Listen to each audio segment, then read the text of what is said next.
Hello and welcome to the Charleston Southern University School of Business overview of basic academic research. My name is Darren Gertis and I'm going to give you an overview of our CSU library databases so that you can engage in effective and meaningful academic research. We'll begin on the Charleston Southern University homepage. We'll click on My CSU in the upper left-hand corner, and that'll bring us to the My CSU page. Now you might need to log in by typing in your name and password, your username, and then your PIN number.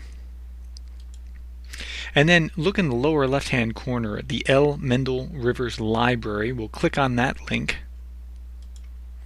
And then that'll bring us into the library homepage. When we're in the library homepage, we'll click on Find Databases by Subject, and then we'll click on Business. When we click on Business, we'll see that there are a number of different types of databases that we can use. For most of what we do, we'll spend the majority of our time more than likely in Business Source Premier. So we'll click on that now. Now if you haven't logged in before, you're going to see a page that looks like this that'll ask you for your username and your password. So let's click on our username and our password. Type that in and we'll see a screen that looks like this. This is the Ebscohost database platform for Business Source Premier.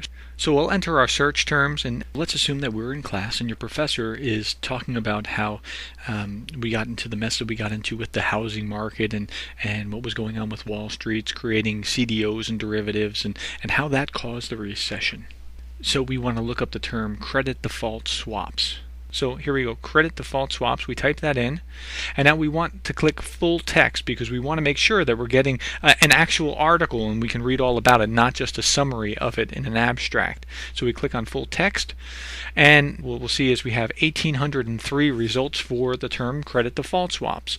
If we look at let's see, pricing credit default swaps, the determinants of credit default swaps, counterparty risk and credit default swaps, the impact of spread volatility and default correlation. Okay, that looks like it's promising, so let's click on that one. And what we see is, as we pull this up, let me break this down in a way that you can see. What I've just highlighted here, it has all the information that you're going to need to be able to properly cite your paper when you're referencing this. So it has the author, it has the journal it's from, the volume, the issue, the page range, so everything that you need is there. Now, what I'm showing you on the right-hand side here is that there's a permalink. Now after you found this information, if you're interested in the permalink, you click on the permalink button on the right hand side, and above your article you'll see this permalink address.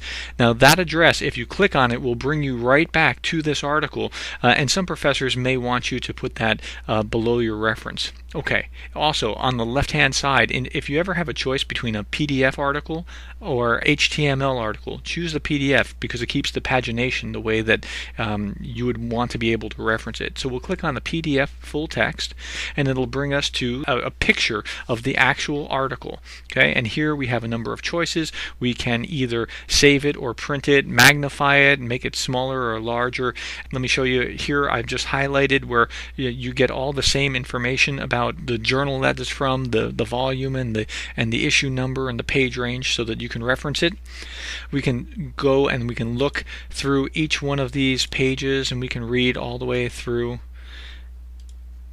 And when we're done, let's say we want to look at something else. We also want to look up, another professor signed us to look up information on, say, transformational leadership. So we're looking up transformational leadership. We're going to do the same thing with the full text, and here we're going to also click on scholarly or peer-reviewed journals. Now this is going to be very important because some professors want you only to do academic scholarly research, and so you would click on this scholarly peer-reviewed journals, and what we do is we click on that and we see the same thing. 337 results. That's plenty of articles for our paper on transformational leadership.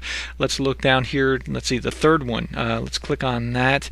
Transformational leadership and its impact on Salesforce moral judgment. That looks promising. We click through. We see the same kinds of things that we saw before. I've just highlighted here where you see the authors, the source, the volume, the issue, the page range, all the data that you need to be able to reference your paper.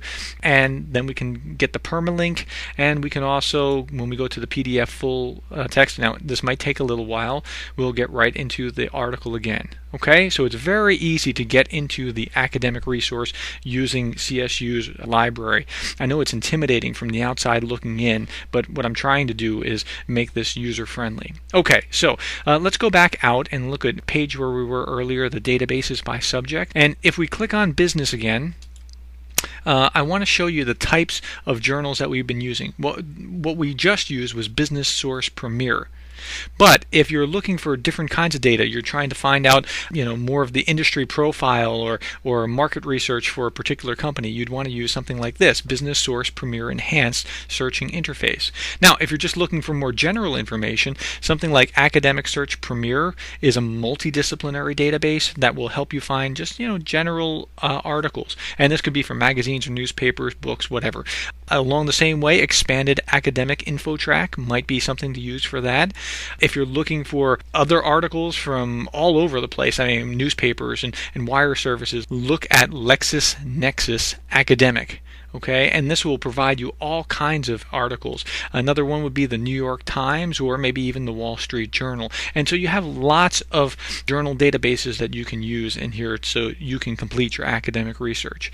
Now, before we go, let me show you one other feature. Come back out to that same screen, and then we click on Research Assistance, and we click on Ask a Librarian. The CSU librarians want to make themselves available. You can email them. You can call them by phone, 843-863-7946, or you can chat with them. Put CSU REF into your buddy list, and you can chat with them in real time. Okay, so our librarians want to make themselves available to you so that you can be able to engage in the type of research you should be able to engage in.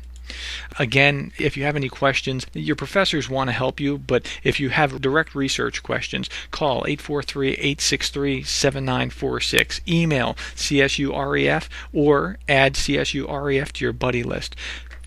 Well, thank you for spending a few minutes with me. I hope this process of academic research is a lot less intimidating, and I wish you the best.